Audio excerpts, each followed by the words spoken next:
Hello friends, it's Satinder Singh from Stepping Stone Overseas, Jalandhar, and I'm back again with a new video on PTE reading. Today, in this module, we will discuss reorder paragraph, or you can say para jumbles, as they are fondly known as.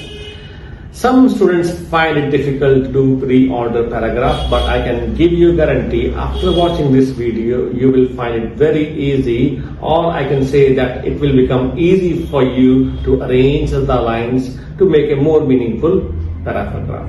So I won't take you a long time, I'll get to the video straight away. ये video थोड़ी लंबी हो सकती है, but इसको and तक जरूर देखना, बिकॉज ये बहुत ही इंटरेस्टिंग एंड मीनिंगफुल होगी आपके लिए. So first of all, what is reorder paragraph?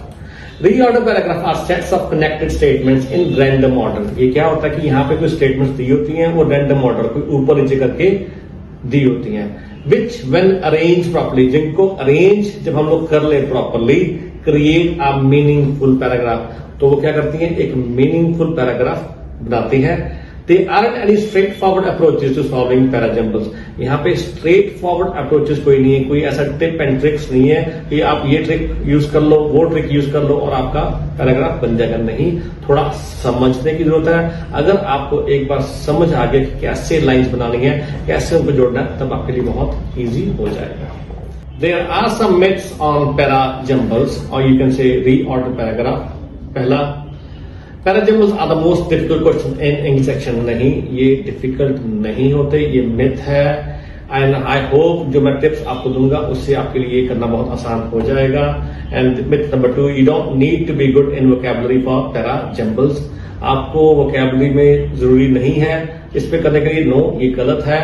You do need vocabulary, और वोकैबुलरी आपको हेल्प करेगी पैराजम्बल को सॉल्व करने के लिए. ये मैं आगे आपको बताऊं कैसे. पहले आपको थोड़ा सा टिप्स दे दूं कि क्या होते हैं और क्या देखना होता है आपने उन लाइंस में.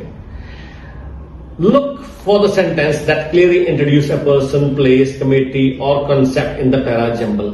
आपने क्या करना है, जो आपको सेंटेंसेस दिए गए हैं, मान लीजिए आपको रीऑर्डर पैराग्राफ करना है, वहां पे 5-6 सेंटेंस है, उसमें आपने सबसे पहले क्या देखना है.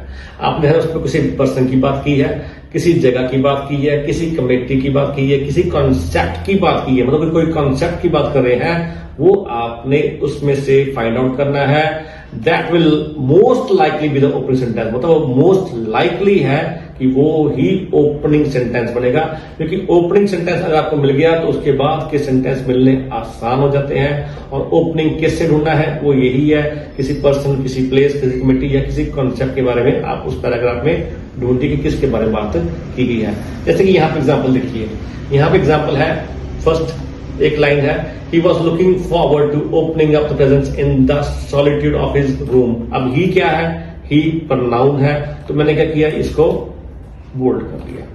Sanjay's birthday was celebrated with a big bash. अब संजय के बर्थडे की बात हो रही है, तो ठीक है, तो यहां पे मैंने इसको हाईलाइट कर लिया. आगे था थर्ड लाइन में, बट द गेस्ट, जो गेस्ट है, insisted he open them up right there. उन्होंने इंसिस्ट किया कि ये ओपन करे. ही क्या है, वही बात किसकी हो रही है, किसी प्रोनाउन की बात हो रही है.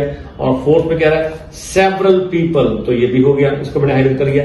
Several people arrive at his home.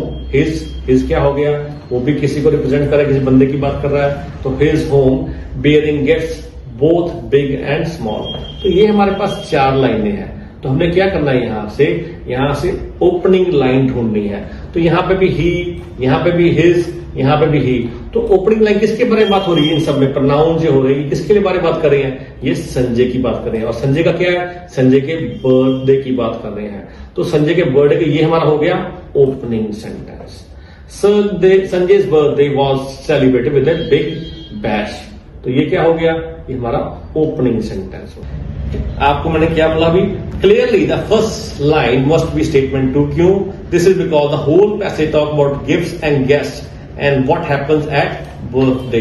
जो पूरा का पूरा पैराग्राफ था, किसके बारे में बात कर रहा था, गिफ्ट्स की बात कर रहा था, गेस्ट की बात कर रहा था, और क्या हुआ, बर्थडे. और किसका बर्थडे था, संजय का. तो संजय का बर्थडे जो हो गया वो हमारा स्टेटमेंट नंबर 1 हो गया. So the first sentence must clearly introduce a person whose birthday it is. तो वो फर्स्ट सेंटेंस इसको था जिसको वो इंट्रोड्यूस कर रहे थे. He is referred to by his name in the sentence, where the remaining sentences refer to him as he. This is the another indication that sentence two is of in line. तो बाकी में pronoun use हो रहा था, इसलिए ये भी एक इंडिकेशन था कि वही हमारा फर्स्ट सेंटेंस बन रहा था. आगे देखिए, always spot the central theme of each parajumble. हमेशा आप पैराजम्बल में सेंट्रल थीम को देखें. The flow of the story dialogue goes a long way in piecing together the paragraph in correct order. जो उसका फ्लो है, जो स्टोरी है, जो डायलॉग है, वो बहुत लंबा होता है. आपने देखना है कि वो किस तरफ कहानी जा रही है. And follow the activities. जो एक्टिविटीज हो रही हैं आपने उसको फॉलो करना कि किस एक्टिविटी के बाद कौन सी एक्टिविटी हो रही है. आगे है कनेक्टिव्स. अब कनेक्टर्स कह सकते हैं आप एक तरह से इसको. अब ये क्या है, there will be sentences having connectives. कैसे कैसे, like although, though, if, until, since, but, after, alternatively, besides, then, yet, because, consequently, notwithstanding, and when, meanwhile, so, however, for, whoever, whatever, whenever, nevertheless, therefore, furthermore, whereas, moreover. ये सब क्या है, ये connectives हैं. अब क्या है यहाँ पे connectives? These sentences are almost never the opening one. जो भी कोई ऐसा सेंटेंस है जो यहां से इस वर्ड के साथ, इन कनेक्टिव्स के साथ स्टार्ट हो रहा है, ये सेंटेंस के पहले आ गया, तो यहां से स्टार्ट हो रहा है सेंटेंस, तो ये कभी भी ओपनिंग वंस नहीं हो सकता. ये पहला सेंटेंस नहीं होगा. तो आप इसको जरूर ध्यान रखना कि जैसे ही आपको ये सेंटेंस मिले, आप इससे ध्यान हटाना, दूसरे सेंटेंस से फोकस करना कि ये तो ओपनिंग नहीं हो सकता. They always refer to people or events mentioned in previous sentence. ये कनेक्टिव्स क्या करते हैं, ये रेफर करते हैं उन लोगों को, उन इवेंट्स को जो कि पिछले किसी सेंटेंस में रेफर किए गए हैं. For example, friendly wash by many other smaller brands have challenged the giants by offering prices which attracted the value conscious Indian consumer. और सेकंड था, in fact unbranded players are offering packs which are twice the size of a branded product with similar or better quality at cheaper prices. अब देखिए मैंने क्या किया, मैंने जानबूझ के लंबे लंबे सेंटेंस लिए. अब लंबे लंबे सेंटेंस लिए इसलिए लिए क्योंकि ये आपको कंफ्यूज करेंगे कि इतने लंबे सेंटेंस पे मैं कैसे ढूंढूं कि ओपनिंग कौन सा सेंटेंस है. पर यहाँ पे क्या है, ये देखिए इनफैक्ट. अब मैंने क्या किया, इनफैक्ट है, ये क्या है, एक कनेक्टिव है, तो क्लियर हो गया. जैसे मैंने देखा इनफैक्ट, मुझे क्लियर हुआ ये तो पहला सेंटेंस नहीं बनेगा. दो सेंटेंस थे तो ये वाला सेंटेंस मेरा पहला बन जाएगा. लंबे लंबे है, कंफ्यूजिंग हो सकते हैं, पर मुझे वहां पे कुछ कुछ डिटेल ऐसी चीज है जो देखनी है. अगर वो मुझे डिटेल मिल जाती है, ये नहीं तो मिलेगी, पर अगर मिल जाती है तो मेरा काम आसान हो जाता है. मुझे पता ये कनेक्टिव है, इसको मैंने use first sentence as a use नहीं करना. आगे है articles. Even articles can help to some extent in these question. मतलब इन जैसे क्वेश्चन में आपको आर्टिकल्स भी हेल्प कर सकते हैं. जैसे कि अब दा हो गया, ए हो गया, एन हो गया. क्या the is a definite article whereas a and an are indefinite articles. अब दा क्या है, ये एक डेफिनेट आर्टिकल है, और ए एंड एन ये क्या है, ये है indefinite articles. Da is used to denote something or someone specific, or when the person or thing for which the article has been used has already been introduced. तो da क्या है, ये किसी चीज को डिनोट करता है, या किसी बंदे को डिनोट करता है, या किसी पर्सन या ऐसी चीज को जिसके लिए आर्टिकल पहले ही यूज हो चुका है. मतलब कि for which the article has been use, जिसके लिए आर्टिकल यूज हो चुका है, हैज ऑलरेडी बीन इंट्रोड्यूस. तो उसको इंट्रोड्यूस पहले ही कर दिया, उसके बाद उसके लिए दा यूज हो रहा है. सो दा से क्या हो गया, दा हमारा फर्स्ट सेंटेंस नहीं होगा. अगर कोई सेंटेंस से पहले दा लगा हुआ है तो वो भी हमारा ओपनिंग सेंटेंस नहीं होगा. ठीक है. ए और an are used while introducing something for the first time. अब ए और एन कब यूज होता है, जब हम किसी चीज को इंट्रोड्यूस कर रहे हैं किसी फर्स्ट टाइम, मतलब पहली बार. And also for starting general facts, मतलब किसी जनरल फैक्ट्स के बारे में बात करनी है तभी हम ए और एन को यूज करते हैं. लाइक कैसा, a hit and run case. अब फैक्ट है, a hit and run case usually has a 10-year jail term as punishment in India. मतलब हिट एंड रन केस जो होता है उसके लिए कितनी पनिशमेंट होती है? 10 साल की होती है इंडिया में। ठीक है, सो अगर ए से आ गया और बीच में दा आ गया तो हमें पता है दा की बात पहले हो चुकी है। हो सकता है दा सेंटेंस से पहले आए, हो सकता है दा सेंटेंस के बीच में आए। तो इसको कैसे आपने देखना है ये मैं आपको एग्जांपल से बता रहा हूं। यहां पे देखिए, फॉर एग्जांपल एक लाइन था, a boy and his friend played all day in the garden near our house. अब यहां पे देखिए, यहां पे दा आ गया। ठीक है, दा आया तो मैंने इसको क्या किया? मैंने इसको थोड़ा सा हाइलाइट कर लिया, मुझे दिमाग में आया दा। अब इसके बारे में शायद पहले बात हो चुकी है, शायद आगे देखना है। The next day I did not see the boy. अब यहां पे भी आ गया द बॉय, सेंटेंस के बीच में आ गया द बॉय। बॉय की पहले बात हुई ए बॉय और यहां पे आ गया द बॉय। तो गार्डन इन द गार्डन, अब यहां पे गार्डन भी आ गया। अब द बॉय ये मेरे लिए एक इंपॉर्टेंट हो गया। अब गार्डन ये भी मेरे लिए इंपॉर्टेंट हो गया कि ऊपर गार्डन की मैंने बात की। Though his friends were, though his friend was there, sorry were नहीं वॉज था। अब यहां पे देखिए, यहां पे भी द गार्डन, यहां पे भी द गार्डन। तो अब थोड़ा कंफ्यूजन हो गया कि कौन सा पहले कौन सा बाद में, लेकिन किसने मुझे क्लैरिटी दे दी? आ बॉय ने। अब द बॉय मैंने कहा था कि द तब यूज है जिसके बारे में आर्टिकल पहले ही यूज हो चुका किसी प्रीवियस सेंटेंस में, और यहां पे आ गया आ बॉय। तो यहां से मुझे क्लियर हो गया द बॉय वाला सेंटेंस बाद में आएगा और आ बॉय वाला सेंटेंस पहले आएगा। द गार्डन कंफ्यूजन हो सकते हैं अगर ए बॉय और द बॉय ना होता, तब मुझे और ध्यान देना पड़ता है कौन सा पहले और कौन सा बाद में आ रहा है। लेकिन यहाँ पे क्लियर मुझे हो गया, यहाँ पे ए बॉय दिया हुआ था और यहाँ पे द बॉय दिया हुआ था, और मुझे क्लियर हो गया कि द वाला सेंटेंस बाद में आएगा और ए वाला पहले आएगा। ठीक है जी, तो क्या सीक्वेंस बना? ए के बाद आ गया मेरा यहाँ पे बी। अब उसके बाद आता है pronouns. Pronouns like he, she, they, it, them, their, him, her, जो मैंने आपको पहले एग्जांपल स्टार्टिंग में कराया था वो क्या था? प्रोनाउन वाला था। ऐसे जो होते हैं are used when the person being talked about has already been introduced, तो जिसके बारे में बात हो रही है उसको पहले इंट्रोड्यूस किया जा चुका है। जैसे मैंने आपको बताया था फर्स्ट एग्जांपल में, ही किसको रिफर करता है? संजय को। अब यहाँ पे देखिए, यहाँ पे हमने बात की थी यहाँ पे संजय के बर्थडे की, तो ही किसको रिफर करता? संजय को। क्लियर है? तो उसी के बारे में बता रहा हूं। यहाँ पे नीचे प्रोनाउंस है, ये प्रोनाउंस कब यूज किए जाते हैं? जब इसके बारे में पहले बात हो चुकी, और ये हमें क्लैरिटी दे देते हैं कि ये हमारा सेंटेंस फर्स्ट सेंटेंस नहीं होगा। ठीक है, अब आप फॉर एग्जाम्पल देखिए, they gather together the death certificate from residence of the town going back to as many years as they could. आगे एक सेंटेंस दूसरा गया, वुल्फ डिसाइड टू इन्वेस्टिगेट, एक ये सेंटेंस, और कौन सा क्या? He enlisted the support of his friends, sorry he enlisted the support of his students and colleagues from Oklahoma. अब देखिए यहाँ पे क्या हो गया? अब यहाँ पे ही, यहाँ पे आ गया वुल्फ। वुल्फ यहाँ पे कोई एनिमल की बात नहीं, वुल्फ यहाँ पे एक बंदे की बात की है, तो वुल्फ क्या हो गया? एक बंदा। ही क्या हो गया? एक प्रोनाउन। यहाँ पे दे भी आ गया प्रोनाउन। अब दे किसको रिप्रेजेंट कर रहा है? देखिए दे की बात पहले हुई होगी तो रिप्रेजेंट कर रहा है ना।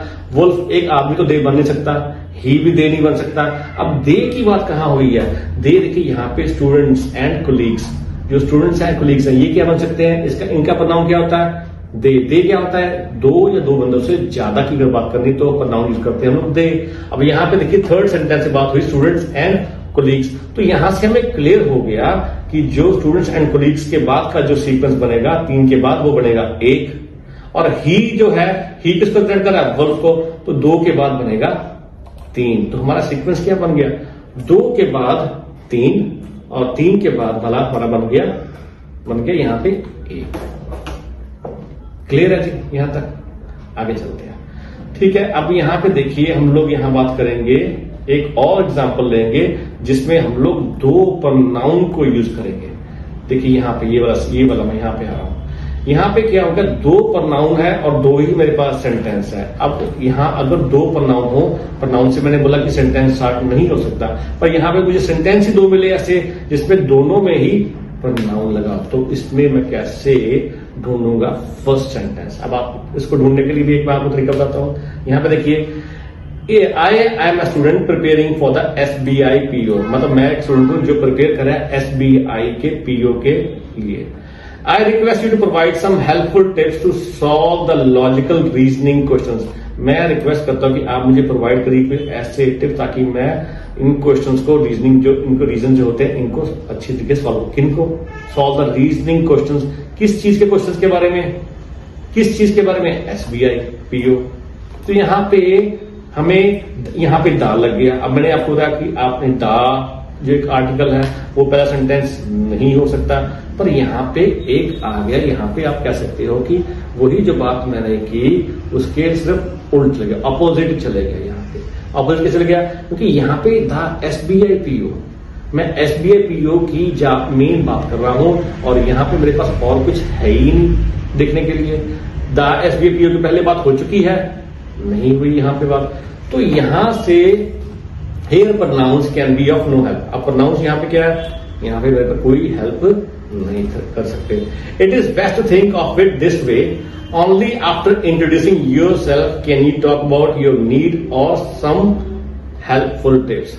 मतलब इंट्रोड्यूस करने के बाद यहाँ पे हम लोग कैसे हेल्प लेंगे यहाँ से कि only after introducing yourself can you talk about your need, जो मुझे चाहिए। तो इंट्रोड्यूस मैंने किसको किया था, मैंने यहाँ पे इंट्रोड्यूस किया था एसबीआई को। और उसके बाद मैंने क्या किया, नीड, मेरी क्या नीड थी यहाँ पे, लॉजिकल रीजनिंग क्वेश्चंस, मुझे एक हेल्प चाहिए थी, ये मेरी जरूरत थी हेल्प की।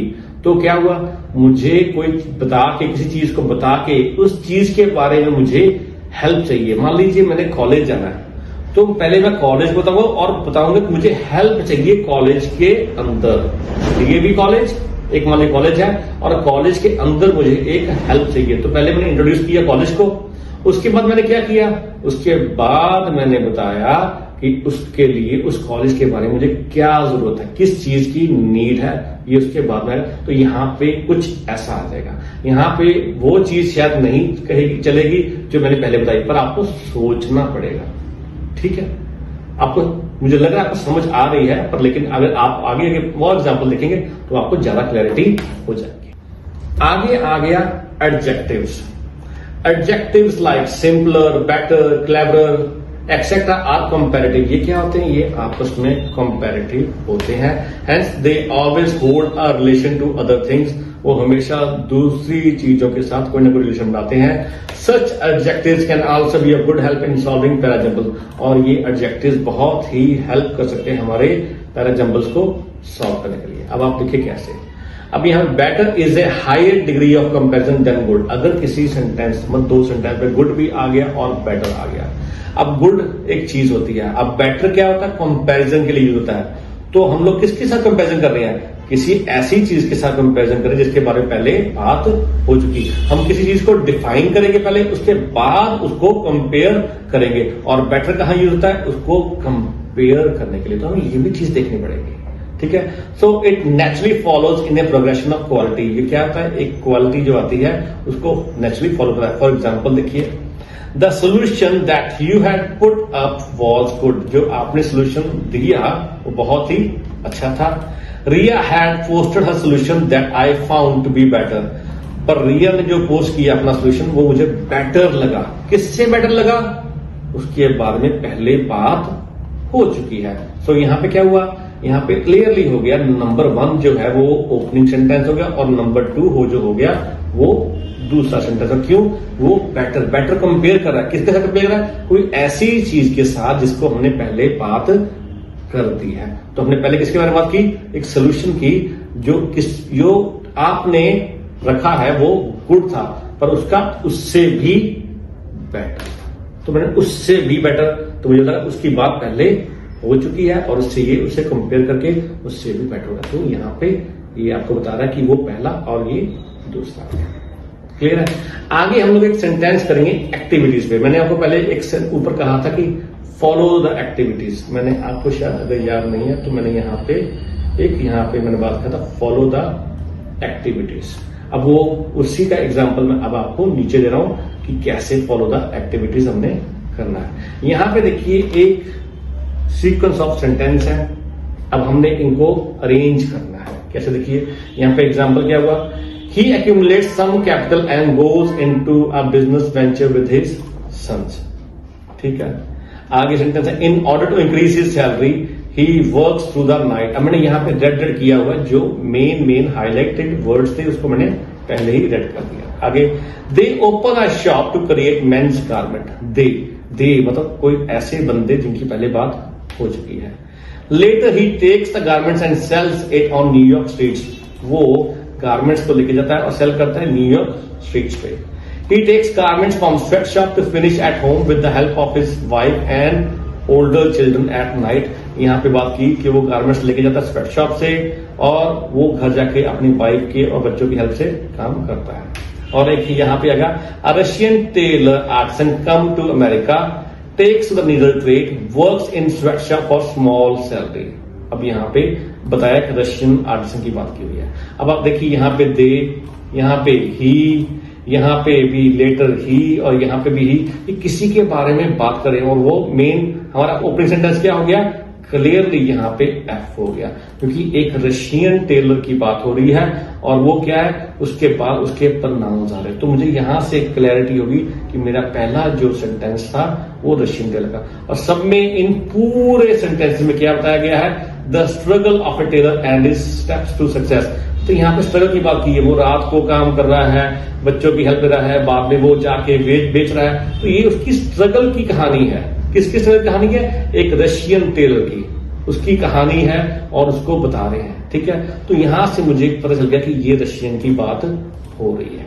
अब क्या है, मुझे यहां से सेकंड सेंटेंस ढूंढना है। मुझे यहां से ढूंढना है कि इसका सीक्वेंस इसके बाद कौन सा आ रहा है। तो पहले तो मुझे वो सीक्वेंस बन जाए जो सीक्वेंस मेरे ऑलरेडी बन रहे हैं। तो मुझे यहाँ पे देखिए दे आ रहा है। अब दे कौन से हो सकते हैं, उसके बच्चे भी, सन्स भी हो सकते हैं, और उसके यहाँ पे देखिए with the help of his wife and other children. अब वाइफ एंड अदर चिल्ड्रन क्या हो गए, ये भी दे हो सकते हैं। अब यहां से क्लियर कौन सा है, ये दे कौन सा है, उसकी वाइफ, उसके बच्चे, या फिर सिर्फ उसके बच्चे, हिज सन्स। ठीक है, अब बच्चों में यहां पे देखिए उसकी बीवी भी हो सकती है, सॉरी उसकी बेटी भी हो सकती है। तो यहां पे क्लैरिटी नहीं है कि बच्चों में कौन कौन सा आ रहा है, पर यहां पे क्लैरिटी है कि उसके सन्स। ठीक है, अब यहां से अब हम देखिए, they open a shop to create men's garment. उन्होंने शॉप ओपन की। अब मुझे यहां से उन्होंने क्या गया, अब यहां पे तो नाइट पे काम कर रहा है, तो यहां से तो ये क्लियर हो गया कि वो नाइट को काम कर रहा है, तो ये शॉप ओपन करेंगे नहीं। यहां पे आ गया, उसने क्या किया, उसने एक कैपिटल इकट्ठा किया and goes into a business venture with his sons. मतलब यहां से क्लियर हो गया कि वो एक बिजनेस खोलने जा रहा है, किसके साथ, अपने बच्चों के साथ। तो ये दे आ गया, दे मीन्स ही और उसके बच्चे। तो यहां से मुझे पता लगा ए के बाद क्या आ गया, सीक्वेंस कौन सा आ गया, पहले मुझे पता लगा ए के बाद आ गया सी। तो मुझे पहले क्लियर करने हैं सीक्वेंस की, कौन कौन से सीक्वेंस बन रहे हैं। तो यहां से ए के बाद आ गया सी। अब यहां से आ गया, पहली बात आ गई एफ। तो एफ मेरा ओपनिंग सेंटेंस हो गया, वो भी मुझे पता है कि एफ मेरा ओपनिंग सेंटेंस हो गया। ए के बाद आ गया सी आ गया। अब एफ के बाद कौन सा ऐसा सेंटेंस है जो वहां पे उसके साथ जुड़ता है। अब देखिए यहां पे ही की बात यहां पे भी हुई है, पर ही की बात यहां पे भी हुई है। अब इन दोनों यहां पे भी हुई है ही। अब इन तीनों में से कौन सा ऐसा सेंटेंस है जो यहां से सीक्वेंस में उसके बाद आता है। अगर मैं देखूंगी, एक उसने शॉप में काम करना शुरू किया स्मॉल सैलरी के लिए, उसके बाद ही एक्यूमुलेट स्मॉल कैपिटल, उससे पैसा इकट्ठा कर लिया, ये, या फिर उसने गारमेंट्स लेके बेचे न्यूयॉर्क स्ट्रीट में, ये, या फिर उसने गारमेंट्स घर पे लेके गया, कहां से, स्वेट शॉप से। अब यहां पे क्या है, यहां पे भी स्वेट शॉप है, यहां पे भी क्या आ गया, यहां पे भी स्वेट शॉप की बात आ गई, और यहां पे भी क्या हो गया, ही की बात आ गई। तो यहां से मुझे दो ऐसे वर्ड दूसरे सेंटेंस में मिल गए जो वहां से मैच कर रहे हैं क्लियरली। तो यहां पे मुझे क्या पता लग गया कि नहीं, यहां पे एफ के बाद क्या आ गया, ई आ गया। एफ के बाद क्या हो गया, मुझे एक सेंटेंस मिल गया सीक्वेंस में, क्योंकि वहां पे स्वेट शॉप की भी बात होगी, यहां पे देखिए जो नीचे हुई थी, और यहां पे भी उसके बारे में बात होगी, ही के बारे में बात होगी। तो मुझे ये क्लियर हो गया। अब मुझे चाहिए ई के बाद का सीक्वेंस, कि ई के साथ कौन सा सीक्वेंस बन रहा है। यहां पे वो लेके गया घर पे, और उसके बाद क्या हुआ, अब उसके बाद क्या हो गया, अब उसके बाद हो गया ये क्यों घर पे लेके गया, क्यों वो सामान घर पे लेके गया। ये देखिए यहां बी में था, in order to increase salary he works through the night. मतलब अपनी सैलरी को बढ़ाने के लिए वो नाइट, अब यहां पे देखिए नाइट भी आ गया और यहां पे भी नाइट की बात हुई थी, यहां पे भी हिज आ गया और यहां पे उस बंदे की बात हो रही है, ही के बारे में। तो ऑब्वियसली यहां से मुझे दो ऐसे वर्ड्स और मिल गए एक और सेंटेंस में जो क्लियरली बता रहे थे कि ये एफ, ये ई के बाद क्या आ रहा है, ये बी आ रहा है। सो मुझे 2-3 की सीक्वेंस मिल गए, एफ के बाद ई के बाद बी और ए के बाद मुझे मिल गया सी। अब मुझे क्या चाहिए था, कौन सा सीक्वेंस, बी के बाद वाला, क्योंकि यहां पे एफ ई आ गया, ई के बाद बी आ गया। अब बी के बाद कौन सा आता था, अब बी में क्या है, यहां देखिए, in order to increase he salary he works through the night. अब यहां पे कौन सा ऐसा सेंटेंस है जो बी के बाद जाता है। अब क्या था, यहां पे एक सेंटेंस बनता था, दे तो हो गया, सी तो हो गया, सी तो ए के बाद में आता है तो बी के बाद सी नहीं आएगा, ठीक है। जो ए है वो क्या है, वो ही एक्यूमुलेशन कैपिटल। अब क्या हुआ, कैपिटल उसने इकट्ठा किया, कहां से इकट्ठा किया, ऐसा कैसा काम से, सैलरी से या कोई और भी ऐसा काम किया। तो यहां पे देखिए, यहां पे later he takes a garments and sells it on New York streets. अब क्या है कि बाद में वो गारमेंट्स लेके न्यूयॉर्क स्ट्रीट पे जाके बेचता था, किसके बाद में, जो सारा नाइट का काम किया, जो सारा उससे वहां से सामान लेके आया, उसके बाद उसने क्या किया, वहां पे जाके बेचा। तो यहां पे मुझे क्लियरिटी हो गया, यहां बी के बाद आ गया डी। अब डी के बाद कौन सा आया, डी के बाद कौन सा आ गया, यहां मुझे क्लियर हो गया, एफ के बाद ई के बाद बी के बाद डी, और अब डी के बाद कौन सा आ गया, डी के बाद आ गया later he takes a garments and sells it on New York street he accumulates some capital. और उसने क्या किया, इकट्ठा क्या किया, पैसा, कहां से, बेच कर न्यूयॉर्क स्ट्रीट में। तो यहां पे डी के बाद क्या आ गया, यहां पे आ गया ए।